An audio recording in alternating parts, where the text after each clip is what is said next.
अस्सलाम वालेकुम रहमतुल्लाहि बरकातहू। आज का मेरा टॉपिक का उन्वान है इलियास अलैहिस्सलाम के बारे में। मैं बाइबल में से ली हूँ, उन्हीं का आज मैं टॉपिक बनाऊंगी। ये उस वक्त की बात है जब मसरी के उस्ता के हर इलाके में एक खूबसूरत एक हसीन शहजादी के चर्चे आम थे। लोग हर बात में उसके हुस्न की मिसाल दिया करते थे और हर शख्स की ये ख्वाहिश थी कि मौत से कबल उस हसीना की एक शक्ल मैं देख लूं। न सिर्फ आवाम बल्कि बादशाह उमरा भी उस औरत के दीदार के ख्वाहिश रखते थे। ये मशहूर हसीना ईजा नाम की मशहूर शहजादी ईजाबेल थी। ये दौर था जब हजरत सुलेमान अलैहिस्सलाम के वफात के कई साल गुजर चुके थे। बनी इसराइल की अजीम सल्तनत दो हिस्सों में बट गई और शुमाली इलाके में जुनूब और यहूदिया नाम का दो रियासत बन गई थी। उस जमाने में इजराइल पर अखी नामी बादशाह की हुकूमत थी, जो बादशाह का 7वां बादशाह था। अखी अब 918 तक से तख्ते नसी हुआ। अभी भी वो फरिश्ता था ईजाबेल का, लिहाजा ईजाबेल से उसने शादी की और एक खूबसूरत एक मगरूर औरत थी, एक मुशरिक भी थी। वो फनीकी बादशाह की बेटी थी और फनीकियों के देवता बाल की पूजा करती थी, बल्कि बाकी तौहीद परस्त थे और हजरत मूसा अलैहिस्सलाम के शरीयत पर अमल करते थे। लेकिन अखिल अब अपनी बीवी ईजाबेल के बातों पे आ गया और उसने बाल की इबादत शुरू कर दी। ईजाबेल एक चालाक एक शातिर औरत थी। उसने अखीब को राजी कर लिया कि बाल देवता के लिए एक मंदिर और बुत की पूजा की जाए, ताकि बनी इसराइली में बुत परस्ती स्टार्ट हो जाए और वो कई मुशरिक पर लिया है ईमान। लिहाजा बादशाह ने इजराइल का हुकूमत में बाल देवता का एक अजीम मंदिर बनवाया और बाल की एक अजीम बुत बनाई। ये बुत सोने का था और इसका कद 20 था। इसके 4 मुंह थे और 400 आदमी उसके खिदमत में थे। इस मंदिर के इर्द गिर्द मेले लगने लगे। बनी इसराइल वहां पे आके सोने चांदी के नजराने चढ़ाते। बनी इसराइल इस बूथ के पास आके मन्नतें मांगते, सोने चांदी के नजराने चढ़ाते और उसकी परस्ती करते। बाल देवता की वजह से इस शहर का नाम बालवत पड़ गया। लेकिन अब भी बनी इसराइल में कुछ लोग ऐसे थे जो मूसा अलैहिस्सलाम के दीन पर कायम थे और इस बातिल के देवता पे नापसंद करते थे। बातिल देवता को वो अल्लाह से दुआ किया करते बनी इसराइल राह हिदायत पे आ जाए। लिहाजा अल्लाह रब्बुल इज़्ज़त इस कौम के हिदायत के लिए रहनुमाई के लिए हजरत इलियास अलैहिस्सलाम को वहां भेजे गए। आप हजरत हारून अलैहिस्सलाम के औलाद में से। बाइबल में हजरत इलियास के नाम से इलिया के नाम से आया। बाइबल में हजरत इलियास ने बालबुक शहर को दावत और तौहीद का बनाए और लोगों को एक खुदा की तरफ बुलाने लगे। आप बनी इसराइल से कहा करते थे कि तुम लोग वाहिद एकता अल्लाह को छोड़कर बाल को पुकारते हो, हालांकि ये तुम्हारी ना हाजत पूरा कर सकता है, ना कोई तुम्हें फायदा पहुंचा सकता है। उस अल्लाह की तरफ लौट आओ जो तुम्हारे बाप दादाओं का रब है, बल्कि आसमानों और जमीन का और इनके दरमियान जो कुछ भी है उनका भी खाली का मालिक है। हजरत इलियास अलैहिस्सलाम के इस पैगाम को बनी इसराइल झुटला दिया और सराही इनकार कर दिया। उनका खाली का मालिक है उनको समझाएं। हजरत इलियास अलैहिस्सलाम के पैगाम को बनी इसराइल झुटला दिया और सराही इनकार कर दिया। जब आप बादशाह यखी मलका ईजाबेल को दावत दी तो उन्होंने भी अपनी बात नहीं मानी। मलका ईजाबेल बहुत सफाक औरत थी। उसने महसूस किया कि हजरत इलियास अलैहिस्सलाम उसके और उसके हुकूमत के लिए खतरा साबित हो सकते। लिहाजा बादशाह के साथ मिलकर उसने मंसूबा बनाया कि हजरत इलियास को मार दिया जाए। लिहाजा अल्लाह के हुक्म से इलियास अलैहिस्सलाम बालबुक शहर को छोड़ दिया और किसी पहाड़ के गाड़ में चले गए और वहीं रहने लगे।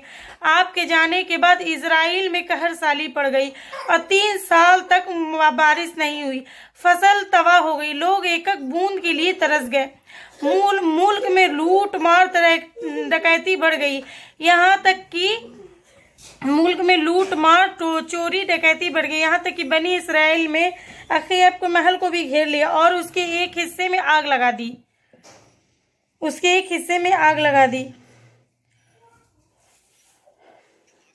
आखिरकार आखी अपने हुक्म दिया कि हजरत इलियास अलैहिस्सलाम को तलाश किया जाए।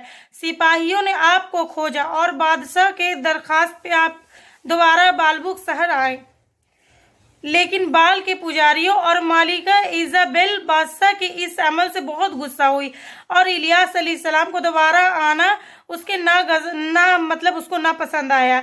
और बनी इसराइल के सामने एक तजवीज़ रखी गई कि बाल के बड़े पुजारी अपने माबूद के नाम पर कुर्बानी देंगे और मैं अपने अल्लाह के नाम पे कुर्बानी दूंगा। जिसकी कुर्बानी को कबूल हो जाएगी उसका खुदा बरहक साबित होगा और सारा कौम मिलकर उसी से बारिश की दुआ किया जाएगा। पुजारी अपने माबूद के नाम पे जानवर की कुर्बानी, मैं अपने माबूद अल्लाह के नाम पे कुर्बानी दूंगी। जिसकी कुर्बानी कबूल हो जाएगी उसका खुदा बरहक साबित हो जाएगा और पूरी कौम उसी खुदा से बारिश की दुआ किया जाएगा। उस दौर में कुर्बानी का ये दस्तूर था कि कुर्बानी के जानवर को खुले मैदान में या पहाड़ की चोटी पे रख दिया जाता था और आसमान से एक आग आकर जला दिया जाता था, जो इस बात का सबूत होता कि ये कुर्बानी कबूल हो गई। लिहाजा अगली सुबह कोहे कर्म पहाड़ के ऊपर एक तरफ हजरत इलियास अलैहिस्सलाम खड़े थे, एक दूसरी तरफ बाल के पुजारी खड़े हुए थे, तो दोनों अपने अपने जगह पे रख दिया। फिर पुजारियों की कुर्बानी वैसी रखी रह गई जबकि एक गैबी आग आया और उस आग ने हजरत इलियास अलैहिस्सलाम का कुर्बानी को जला दिया। हजरत इलियास अलैहिस्सलाम की कुर्बानी को जला दिया गया।